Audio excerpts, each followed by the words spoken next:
la raison la plus déterminante pour nous aider à affronter paisiblement le drame de la souffrance, et que nous devons prendre très au sérieux le mystère de l'incarnation et celui de la croix.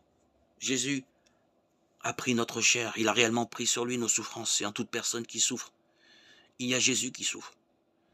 Dans l'évangile selon saint Matthieu au chapitre 25, dans le récit du jugement dernier, Jésus dit à ceux qui ont pris soin des malades ou visité les prisonniers, tout ce que vous avez fait à l'un de ces petits, c'est à moi que vous l'avez fait. Ces paroles du Seigneur nous apprennent qu'au soir de la vie, nous serons jugés sur l'amour, et en particulier l'amour de nos frères dans le besoin. C'est une exhortation à la compassion. Mais ces paroles de Jésus ne nous invitent-elles pas aussi à reconnaître ses traits, sa présence dans tout ce qui souffre?